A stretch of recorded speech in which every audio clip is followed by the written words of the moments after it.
तुमची हिम्मत कशी झाली असं बोलायची? त्याच्याच घरात उभे राहिलाय तरी त्याच्याबद्दलच बोलताय? लाज कशी वाटत नाही हो तुम्हाला? बरोबर आहे तुमचं, मान्य आहे मला, हे त्याचंच घर आहे. पण मग माझं घर कोणी उद्ध्वस्त केलं सांगा ना? पुरुषोत्तम दादा त्याला त्याच्याच घराबाहेर का ठेवतात हो? सांगा ना, आहे उत्तर?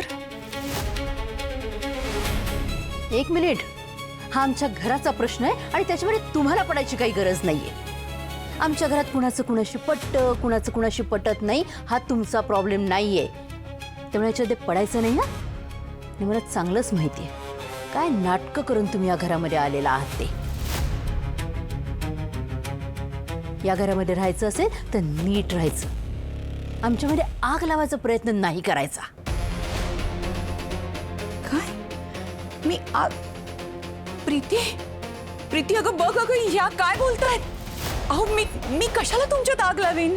नाही, मला काय मिळणार आहे ना त्यातनं? तुमच्यात आग लावून माझा गेलेला मुलगा परत येणार आहे का? नाही ना येणार आहे. मग यापुढे बोलताना वागताना विचार करून बोलायचं आणि वागायचं. आणि या घरामध्ये जर तुम्हाला राहायचं असेल तर या घराच्या पद्धतीनुसारच तुम्हाला राहायला लागेल. आणि तसं राहायचं नसेल तर बाहेरचा रस्ता तुमच्यासाठी कुणीही अडवलेला नाहीये.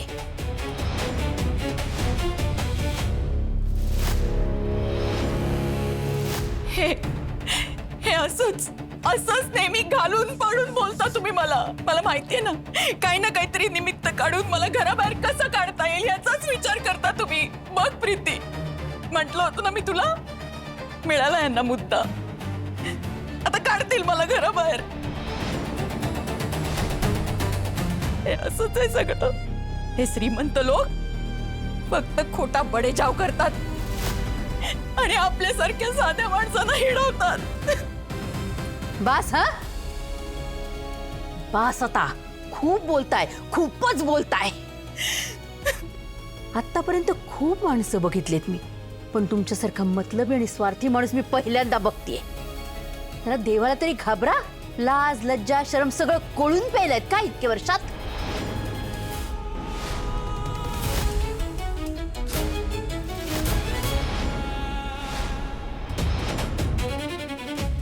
बस बस, ऐकवत नाही हो मला. ही श्रीमंत माणसं अशी असतात हे फक्त ऐकलं होतं, आज प्रत्यक्षात अनुभव घेतला बाई. प्रश्न श्रीमंतीचा नाही हो, प्रश्न हा वागणुकीचा आहे. कळतंय का? तुम्ही जे वागताय ना त्याच्याकडे जरा स्वतः बघा, स्वतःला स्वतःची लाज वाटेल. गृहप्रवेशाच्या वेळेला दादानी तुम्हाला घरात घेतलं ना, तीच चूक झाली त्याची.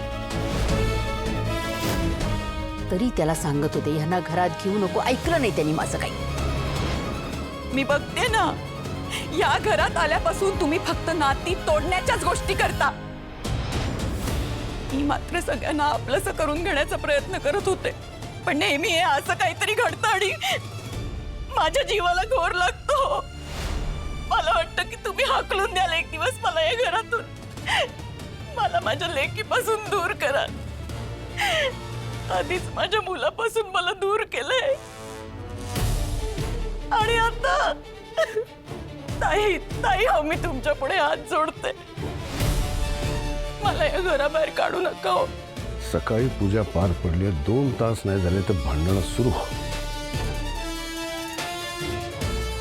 मला माझ्या लेकीपासून दूर करू नका हो ताई. मी हात जोडते तुमच्या पुढे. काय चाललंय इथे?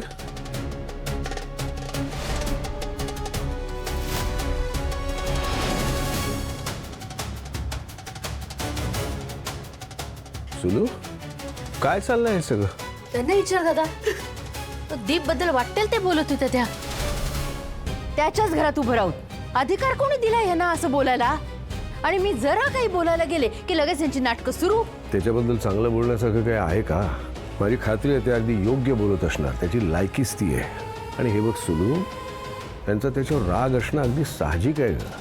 त्याच्यामुळे यांचा मुलगा देवाघरी गेलाय, ती जाणीव आपण कायम ठेवली पाहिजे. अरे जाणीव ठेवली पाहिजे, जाणीव ठेवली पाहिजे, पण ही बाई आपल्या डोक्यावर बसते हे कसं लक्षात येत नाही रे तुझ्या? बास सुलू, यापुढे एक शब्दही बोलू नकोस. अगं आपल्या पाहुण्या आहेत त्या. या घरात त्यांच्याबद्दल असं बोललेलं मला चालणार नाही. दादा दादा माझ्यावर विश्वास ठेवा. मी कोणाच्याही डोक्यावर बसण्याचा प्रयत्न करत नाही हो. उलट सगळं दुःख विसरून मागे घडलेलं सगळं मागे टाकून सगळ्यांबरोबर एक नवीन नातं निर्माण करायचा प्रयत्न करते मी. सुलोचनाताईंना मात्र ते पटतच नाहीये. सुभद्राताई, मी तुमची तगमग समजू शकतो, पण असं भांडून काही निष्पन्न होणार आहे का? नाही ना. सुलू, या घरात या आधीच खूप गोष्टी घडून गेल्या आहेत, घडतायत, आणि मला अजून काहीही बघायची इच्छा नाही आहे. सुलू, प्रीती, या घरात शांतता कशी टिकून राहील ही जबाबदारी आता तुमची आहे.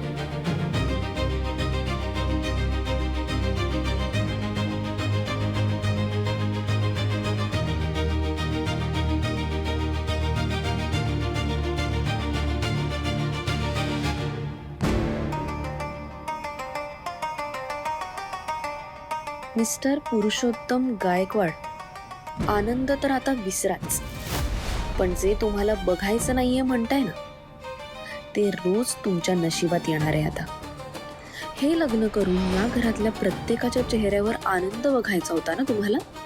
बघताय ना, 2 दिवसातच तुम्ही गायब केलाय. कुठे गेला असेल हा क्वार्टर? ताईच्या वागण्याने वाईट तर वाटलंय त्याला. ही ताई पण ना स्वतःच्या वागण्यावर ताबाच नाहीये तिला. या सगळ्यात त्याचं काही बरं वाईट झालं तर? ज्योती, अति विचार करतेस आता. अगं बरं वाईट होण्यासारखं एवढं काही घडलंच नाही अगं. आपण तो दुखावला गेला एवढं नक्की,